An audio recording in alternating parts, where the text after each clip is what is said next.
खत्म दम है। ये सिर्फ तारक फतेह जी की बात नहीं है, हमने आपको आरिफ मोहम्मद खान साहब की बात सुनाई जो कि सबसे बड़े इंटेलेक्चुअल के तौर पर देखे जाते हैं। अब देखिए वो भी ये कह रहे हैं, 3-4 बिंदु उन्होंने हालांकि एक लेखक के हवाले से कहा, क्या इस पर गौर करने की जरूरत है?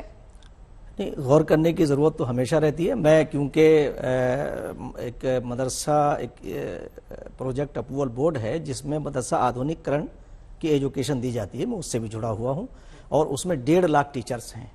और मैं पहले आपको ये बताऊं कि जो अभी तारिक साहब बता रहे थे, गज़वा वो है जिसमें खुद हुजूर पाक सल्लल्लाहु अलैहि वसल्लम शरीक हों, वो जंग, ये मैं इन्हें बताना चाहता हूं तारिक साहब को कि गज़वा वो है, बाकी सिरिये हैं, जिस जंग में खुद हजरत मोहम्मद सल्लल्लाहु अलैहि वसल्लम शरीक होंगे उसे गज़वा कहते हैं। तो गज़वा हिंद की तो ये कंसेप्ट ही बिल्कुल जो पाकिस्तानी लोगों ने उन्होंने किया वो कंडम करता हूं मैं उससे, उसका कोई ताल्लुक नहीं। दूसरी बात ये है, आपको बताऊं मैं, दूसरी बात आपको मैं बता दूं कि हुजूर पाक सल्लल्लाहु अलैहि वसल्लम रहमतुल लिल आलमीन है, वमा अरसलनाका इल्ला रहमतुल लिल आलमीन। मैंने पहले दिन ये कहा था, तमाम संसार सिर्फ रसूलुल्लाह सल्लल्लाहु अलैहि वसल्लम जो है सिर्फ मुसलमानों के लिए रहमत बन करके नहीं आए हैं।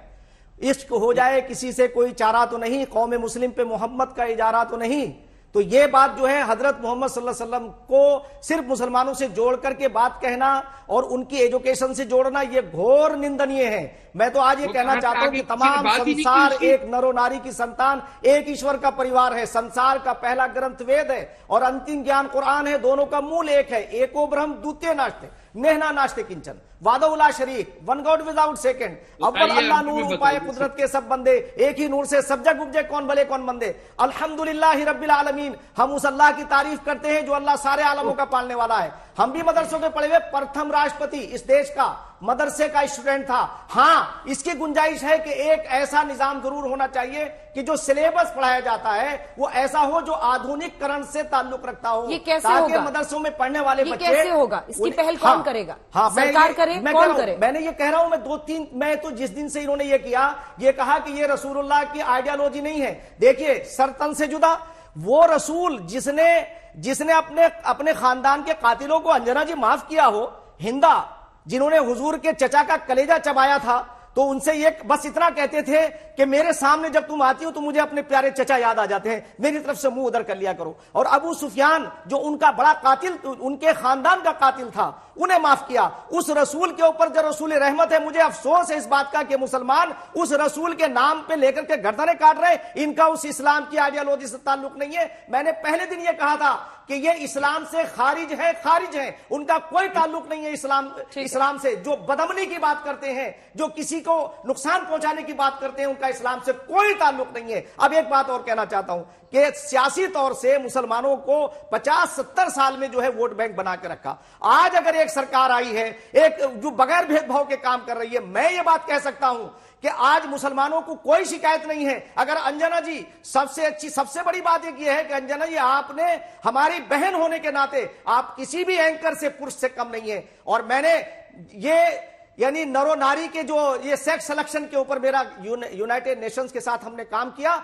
जिस वक्त हुजूर पाक सल्लल्लाहु अलैहि वसल्लम आए, उस वक्त औरतों का क्या हाल था, उन्हें जिंदा दरगोर कर दिया जाता था। आज अल्ट्रासाउंड के जरिए से उन्हें पेट में मरवा दिया जाता है। इसलिए हमने इस पे काम किया है। हम ये कहना चाहते हैं, आज हमारे लिए अंजना मिसाल है इस बात की कि वो सारे पुरुषों के बराबर उनसे आगे काम कर रही। तो लड़की और लड़के में फर्क करना छोड़ो। और यही हमारे नबी की सबसे बड़ी तालीम थी। और उन्हें, एक मिनट, मुफ्ती वजाहत काज़ी, एक उन्होंने ये कहा कि विरासत में शामिल है तुम्हारी बेटी। तो इसलिए मैं अंजना जी आपसे कहना चाहता हूं कि जो लोग मोहम्मद सल्लल्लाहु अलैहि वसल्लम की तालीम नहीं है, कि अगर किसी ने उनके ऊपर कोई बात कही, बल्कि वो आदमी जो उकसा रहा है वो भी बराबर का शरीक है।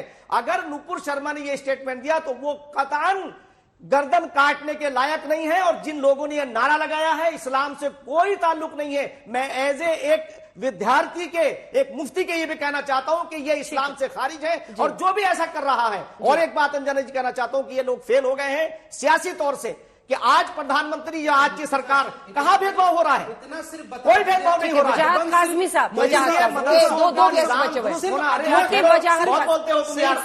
इतना सिर्फ बता दीजिए कि जो तारिक फतेह ने इल्जाम लगाया मदरसों पर, और गवर्नर साहब ने जो इल्जाम लगाया, काज़मी साहब, गवर्नर क्या आपको लगता है, एक सेकंड सर, मदरसों का निजाम सिलेबस तैयार होना चाहिए और मदरसों की निगरानी होनी चाहिए, चेक होना चाहिए, बैलेंस ऑडियो डिप कीजिए भाई, इनसे बहुत मुश्किल है शेख जमाई आपको मैनेज करना। प्लीज मुफ्ती वजाहत काज़मी साहब, क्या आपको लगता है कि इन बातों में दम है? ये जो मदरसे को लेकर हो रहा है, क्या नए सिरे से सोचने की या फिर जो सिलेबस है उसको डिफाइन करने की जरूरत है? वारिस साहब इसके बाद फौरन, अभी 2 लोग बचे हुए हैं, मुश्ताक साहब आ रही हूं। हाँ देखिए, मैं पिछले 40 मिनट से लगातार सभी पैनलिस्टों को सुन रहा हूं, तो थोड़ा सा आप सुन लीजिएगा। मुझे बताया गया था, और जैसा कि मैं देख रहा हूं, कि हमें अमरावती की और उदयपुर की घटना पर बात करनी चाहिए जी। अमरावती में जो कुछ हुआ वो आज तक ने अभी रिकॉर्डिंग सुनाई है कि कैसे वो माफी मांग रहे थे उमेश जी, या कन्हैया लाल जी ने भी माफी मांगी थी अपनी पोस्ट पर।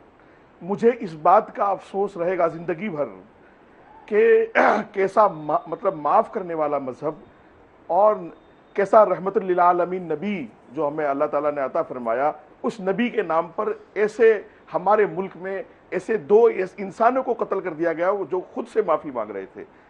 एक मुझे कुछ शिकायतें हैं, वो अमरावती पुलिस से भी शिकायत है, उदयपुर पुलिस से भी शिकायत है, कि दोनों का कहीं ना कहीं लापरवाही रही है दोनों के जान जाने में। अमरावती पुलिस तो 10 दिन के बाद बोली है इस बात पर, नहीं तो वो 10 दिन से कंफ्यूज बनाई हुई थी। और एक मेरे पैनलिस्ट साथी अभी कुछ कह रहे थे, हमें जड़ों पर काम करना होगा। जैसे मुफ्ती नदीम गिरफ्तार हुआ, तो मेरा सवाल ये आज तक के माध्यम से है, तौकीर रजा को कब गिरफ्तार किया जाएगा? और तहरीक लब्बैक या रसूलल्लाह से जो पाकिस्तान में तहरीक है और जिसने पूरी दुनिया में ये नारा दिया था सरतन से जुदा वाला, उस तहरीक को इंडिया में कब बैन किया जाएगा और उससे जितने जुड़े हुए लोग हैं उन पर कब कार्रवाई होगी? ये तो हम शुक्र अदा करते हैं एनआईए का कि एनआईए इन दोनों केसेस में इन्वॉल्व हुआ तो हकीकत सामने आ गई। और हमारे लोग जो ये मजहबी स्कॉलर हैं जिन्होंने इन यूथ को उकसा करके सिस्टम से लड़ने के लिए ला करके सड़क पर छोड़ दिया है, आज वो खंडन कर रहे हैं। मैं अभी वारिस पठान साहब से सवाल करना चाहता हूं कि जब अकबरुद्दीन ओवैसी राम की मां के चरित्र पर सवाल उठा रहे थे कि इस देश का 100 करोड़ हिंदू तो सब्र कर रहा था, कानून पर विश्वास कर रहा था, वो तो सड़कों पर नहीं आया। जब अकबरुद्दीन ओवैसी कह रहे थे कि 15 मिनट के लिए पुलिस को हटा दो, तो 100 करोड़ हिंदू सड़क पर नहीं आया और किसी ने किसी का गला नहीं काटा। अकबरुद्दीन ओवैसी सुन लीजिए, पहले मैं बीच में नहीं बोला, आप सुन लीजिए। नहीं, पहले सुन लीजिए, बाद में जवाब देना, पहले सुन लीजिए। और रही मदरसों की बात, आज आपके तीन पैनलिस्ट, आज आपके तीन पैनलिस्ट, मौलाना सुहेब कासमी साहब हो, मुफ्ती शहून कासमी साहब हो, मैं हूं, हम सब मदरसों के पढ़े लिखे हैं। अल्लाह ताला का फजल करम है, हम मदरसों से पढ़ के आए हैं। ना मदरसों से हमने आतंकवाद सीखा, ना हमने गला काटना सीखा। आज हम राष्ट्र के साथ हैं, हम मोदी जी के साथ हैं, हम सेंट्रल सरकार के साथ हैं और हम सनातन धर्म का सम्मान करते हुए